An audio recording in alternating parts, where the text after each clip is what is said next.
if you think I don't have the budget to hire a marketer, just shop within your budget. Maybe it's only going to get you down the road for 3 months, but it'll probably get you faster to that stage. Your efficiency in the short run is probably worth shopping for something in your budget rather than elongating the time it's going to take to get to a place where you can't afford that. Let's talk about a huge holding point or a stall for a lot of businesses, especially if you're the owner, you're the founder, you're the visionary, and you're kind of marketing inclined. At the end of the day, a lot of businesses grow up in this way where they have been the rainmaker. They had to be the rainmaker. If they couldn't find a way to get sales, like the business wouldn't exist. And it's almost impossible on day one to have somebody else responsible for that because you couldn't afford to pay them if there weren't actually sales coming in. And so one of those first movements is to bring in other folks to have that responsibility, other folks to be the rainmaker, or, in this context, other folks to be the marketer, the person who is responsible for driving growth, for driving new sales, for driving marketing objectives in the business. And I'm going to give you some stories and context from our experience and things that I've learned and things that have worked, things that have not worked, and just all my thoughts around hiring and doing yourself, and just the people doing the marketing. So first thing actually is that when should you hire? I feel like actually in this experience, you can hire much sooner than you think you can for this role. I'm going to talk to you about why I believe that's true. But I first actually got this from, it was a guy named Brian in Nashville, giving this concept of, if the marketer's job is to drive sales, if they're halfway decent, they should pay for themselves. I don't say halfway decent. You should make it a requirement that they pay for themselves. So in the same way where people are pretty easygoing about hiring commission-only sales reps, you actually can structure a deal, a compensation expectation such that you can always hire a marketer. So I mentioned at the beginning, it usually starts off to be you because you need to have proof of concept. Is the offer good? Does anybody actually want to buy it? But I think you can structure the relationship in a way where it could even give you feedback in those areas. So let me give you an example. If you did a commission-only marketer role, you're typically going to get younger talent, folks that are looking to prove themselves, folks that if you haven't done any offer there, like you could actually do a commission-only marketer role. This is in effect what like affiliates are. Affiliates are commission-only marketers. They're out there doing the marketing. They're connecting your product to other people and they take a cut. Typically, you're paying higher than if you were doing it yourself, right? Low risk, higher compensation. And so we think about this in the software space. It's pretty common to have 40% commission. And so if an affiliate brings over a customer, you give them 40%. And for some of these software companies, it's in perpetuity. And I'd say it ranges anywhere from 10 to 40% in terms of what they're willing to give. Usually, this is related to how mature the company is. If the company is better at acquiring a customer, they typically give less commissions because they're like, well, we could do it ourselves, which is fair. Like that's usually what you're benchmarking against. And the alternative to that, or I'd say the other example where I see this not happen as much is when the company has a mature value ladder that's not related to the product that the affiliate is promoting. This is the classic example of ClickFunnels. They sell a lot of informational products. They sell events. They have things that have either high margin so that giving a high commission is very much so doable. An info product is an example of this. If you sell my course on my behalf, I can easily give you 40% because my cost to fulfill is very low. And so it's just net margin works really well. And or alternatively, when they get someone into their ecosystem, they sell them a ticket to an event. There's no commissions on that. They're the only people that can promote those products. Therefore, they're willing to give a higher amount to acquire the lead, acquire the buyer, and then 0% on the back end of their value ladder. So it all kind of makes sense in the larger scheme there. They've even done structures like this. I don't want to pick on them, but I think it's a great example because they have a robust space here where it's a high percentage of the front end, maybe 100% of a $100 offer, and then 10 or 0% of the back end. So all to say, can you get a commission-only marketer? Absolutely you can. That's what affiliates are. Usually they want to see some proof that it can be done. So I do think it has to start with you. You got to do the marketing. That's why you're here. We're listening. We're growing. So that's the first way you can structure this. Purely commission. This works especially well if you're risk averse and you're okay with like scrappy talent. So sometimes the first one, like you can go out and offer this. My caveat here is Are your best folks going to want to take it? No, because it says to them, you're not even that confident in the structure of the business. It says I'm immature. All that I can offer you is this. This is why a lot of folks will start off with just affiliates that they're just offering commissions too. But so you can do commission only. It's possible you could try it. And I encourage you, if you think I don't have the budget to hire a marketer, just shop within your budget. And so it's like the same thing. If I was thinking about cars and someone was like, oh, I have to walk to work and it's 5 miles away because I can't afford a car, I'd be like, you could probably find a $500 car that maybe can only go 2 miles or can only make it for 5 miles and is only going to be good for the next 3 months. But your efficiency in the short run is probably worth shopping for something in your budget rather than elongating the time it's going to take to get to a place where you can't afford that. So think about that with marketers as well. You can offer something that's within your budget now. Maybe it's only going to get you down the road for 3 months, but it'll probably get you faster to that stage where you can afford something in this next zone, which I'd say is lower strategy, higher technical. You can hire on the fill in the marketer gap folks that play the function of the rainmaker, but are really just giving you extra capacity to focus on other things. So for example, let's say if I have a mechanism, I know if I go into a group, this would be like a baby role here for how could I hire a marketer? If I go into a group and I post a post kind of like this, people will engage, they'll like it, they'll comment, they'll create conversations, they'll DM, and it happens and it works. And I can document for myself, here are the things that I like to post. Here's the kind of organic outreach that I do, even to the value of I let people know that this exists. There's so many Facebook groups where people will say, let me know what you're doing. You're just not in that day in and day out. You're just not even present. If you were, you'd be there posting saying, here's my offer. I see it all the time. They'll be like, Friday, what's your business? What's your offer?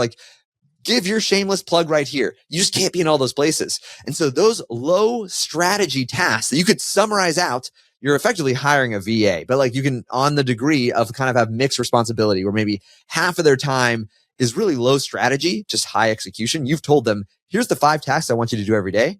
And then for the other part of the day, now you get to grow in autonomy. So high execution for half of the role, high autonomy. What does it start to feed into? It's just a lower cost employee, a lower cost role. They might be your marketer. They're the only person you have doing any sort of marketing efforts, but they're really more of like a marketing integrator where you tell them what to do. They just do it.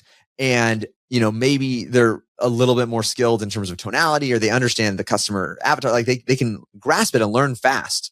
And so domestically, this is like new grads. Maybe this is a recent high school graduate. These are people, this could be their first job, but I can hire a kid in high school for minimum wage to be my marketing integrator. But because they might just be a little bit more connected to my avatar, or I could talk to them once and they're a good communicator. They've got some foundational skills that work really well for marketing. They understand empathy. They understand, not being weird, or maybe they have a pulse on social media. They can post things like that. You can deploy a early role, very low cost, could be part-time, could be minimum wage, but you're responsible for the strategy. Your strategy, they're implementers.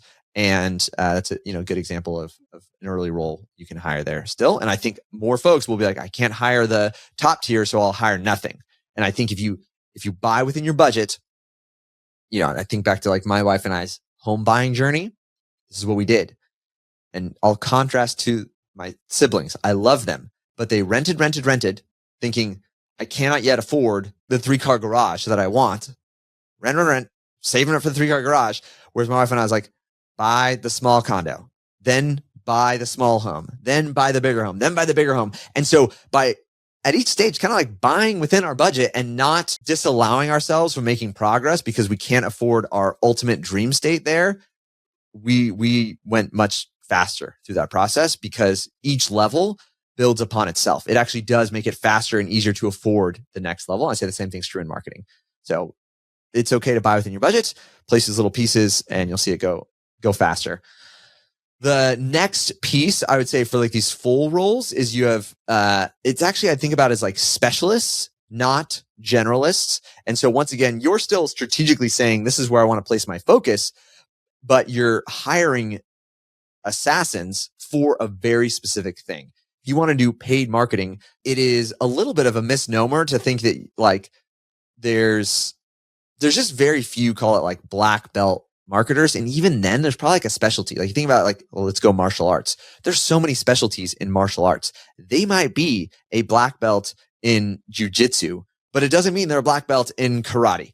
And both of them can be very effective at the goal, whatever it is, martial arts, but you understand there's a specialty there. And so people will go out, and I think their first hire, they'll usually, I'll see them commonly go generalist, and they might have been better going, better than average specialist to find an area that works. I'll give you an example for me right now. This is just practically, I have not prioritized growing YouTube as like a focused state. There's been other channels we've done very well. I say email marketing is something we've done well. It's very effective for us. We've grown that space, refined it, have great processes.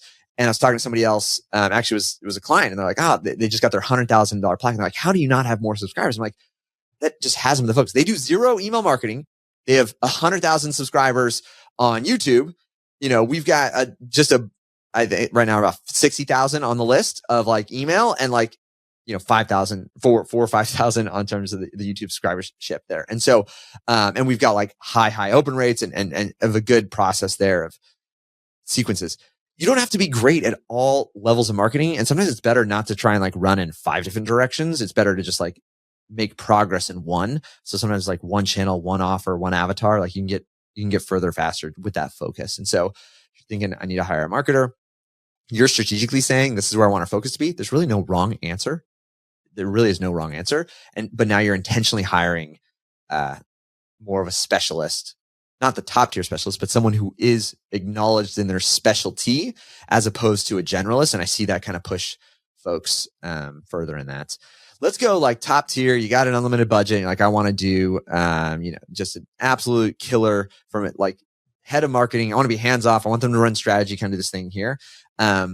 There's, once again, I think you can structure this in a way where you can afford almost anything that you want, because at this level, there's going to be a match of risk. Like you're going to give some degree of just confidence that this is worth moving into. I'm going to benchmark to, I talked about Hermosi before, and I just saw they're hiring a bunch of roles. So here, if you want to, you look at what they're doing, they've got bonus always. There's always some like mixed comp side to it in terms of bonus. But I believe, I don't know if they quite do this, but I've seen this mixed variable comp. So I might say I'm advertising the post and it's 150K because I want top tier talent. I want them absolutely to be top tier talent. Of that 150, it's a mix of you get paid for existing and you get paid for setting and meeting expectations. Literally, it's variable comp for them to be allowed to say what they're going to do and then they actually do it, plus bonuses for outperforming it. And so in this sequence there, I can offer like part of compensation could be variable, just like it's just setting expectations for the employee, the team, whatever the role might be. So if I said to someone, I'm hiring you as a video editor, this is a different role. Let's go marketer. Their benchmark is, I think, works best when people get to set their own expectations and then they just have to meet those expectations. I think they've talked about it publicly before as well, but I've seen maybe others have a similar sort of worksheet here. Is like, can they set and meet their own expectations? So if that's their marketing role, their goal and objective ultimately is very easily aligned to your company's aligned success. So one metric here that I've shared is CAC to net LTV ratio.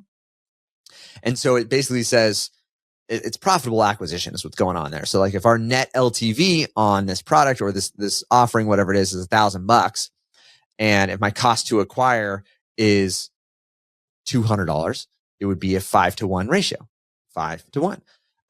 Why this is actually a healthy metric to focus on from a marketing perspective, it maybe it's a little more advanced as I'm saying it, but it is really healthy, is because you don't accidentally have a segmented understanding of fulfillment. It's roped into net LTV. So your marketer doesn't accidentally be like, hey, I generated $300,000 of revenue. And you're like, yeah, it cost me $299,000 to fulfill. And they're like, it only cost me $100,000 to sell $300,000. And you're like, we just net lost $99,000. Like this was a bad formula there. So you can pick these sort of ratios.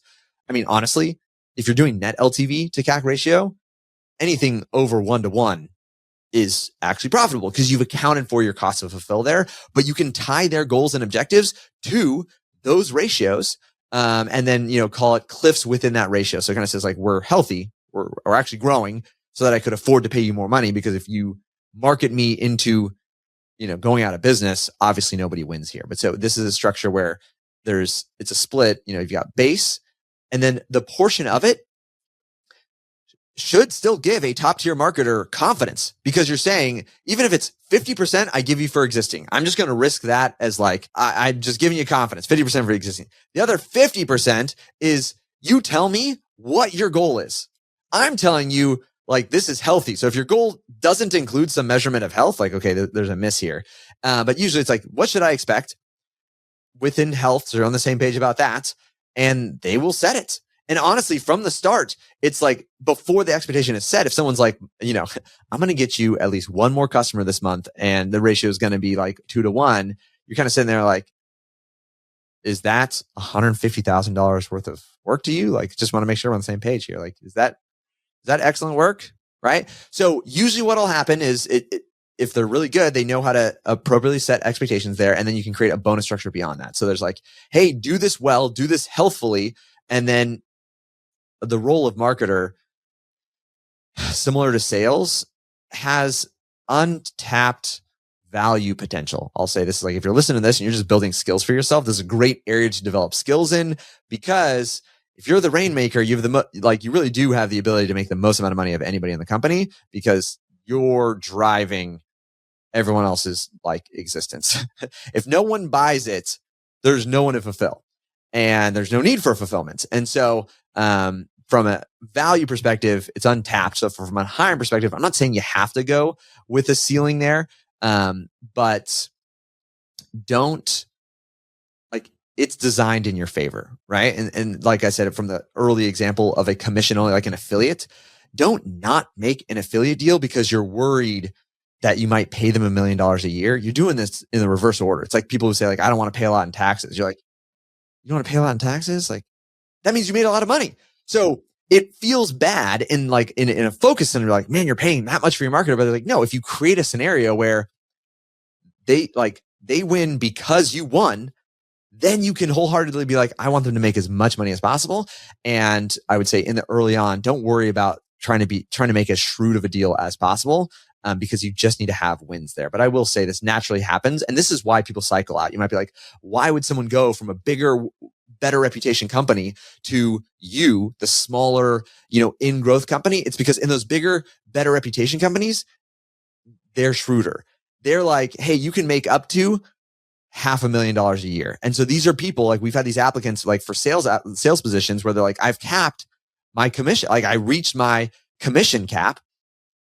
And so therefore I'm interested in your less established, less, credible company, because you have a higher potential, and I've established myself to be good. I just want to be good in a place where my value can take a little bit more from the company. And it's just a natural progression of maturity. And I'd say this is inevitable. The bigger the company gets, the more mature the systems come, where there's not just one person, there's 10 people. You replicate this. You don't have one rainmaker, you have multiple rainmakers. As the business owner, I'm just going to tell you, this inevitably happens. You get to structure better and better deals because you have less and less fragile systems. But early on, you're trying to decide, when can I hire a marketer? I think you can do it immediately. And I'd actually encourage you to keep on investing and buying within your budgets, because you'll get to that further spots.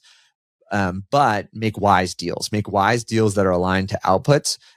Trust your gut. If something feels off, this is what I've been, historically slow on. I'll give you an example. We now have somebody else who oversees sales. Same thing, like, oversaw the sales team, and I'd keep a bad salesperson around for way too long. I just felt like, as a human, I was like, so like, I might let somebody be an underperformer, undeniably we're losing money on them for like 4 to 6 weeks.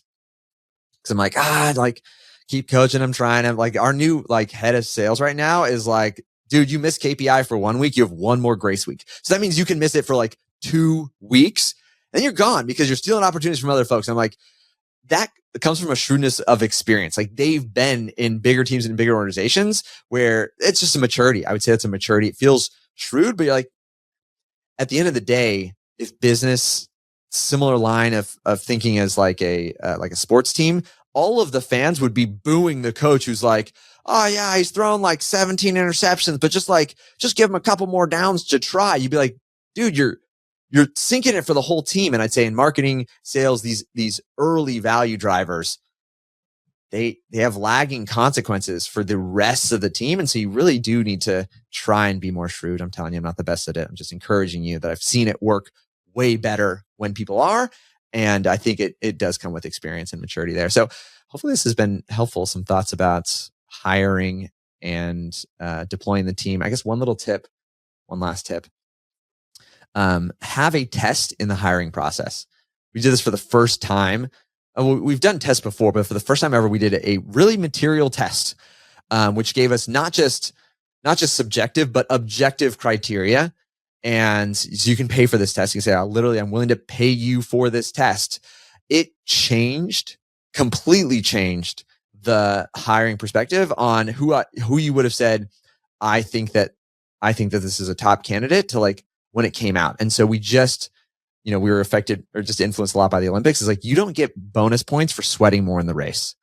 Like, you finish first and second and third, and marketing, the sales, like it's kind of in a similar lane there where it's high value potential, but it's like high reward, high risk, even for the people that are doing it. And so the great people that are like, I've got a black belt, I trust myself to do it. Like, they'll show up in the ring. They're like, yeah, watch me fight. Like, watch me do my craft. I know that I'm good. And it was really revealing to see this experiment. I think some folks were turned off by it. Like, you're going to give me a test. I was like, well, I wasn't running it, but I thought that's appropriate. My goodness, how much easier. We didn't have to have an interview to filter these people out. They self-filtered and said like, oh, I don't want to be held accountable to actually doing it. And you're like, oh, this is perfect. This is not the right space. And so, to each their own with the types of tests you want to do there. But I think it should be something that's practically connected to what you're hoping they would accomplish, because that also can clarify expectations. As I mentioned, there's specialty, there's generalists, and you might be thinking, you might say, I want a marketer, but what you mean is I want someone to do paid advertising,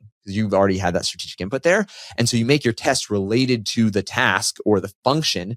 And someone might say, oh, I only do SEO. And you're like, that's great. You're phenomenal. We weren't going to hire you anyways. And so I'd rather you filter yourself at the test where you were like, I do SEO. It's going to take 8 months to get a result. And you're like, that's awesome. Someday we'll hire someone for SEO. Now's not that day. And so having the test was just a really cool, like I said, objective metric to say, not just what do people say, what do their resumes look like, how good of an interviewer are they, but like, what can they actually do in terms of, being closer to what the role will actually be there. So hopefully some tips and insight that'll help you in your next marketing hire.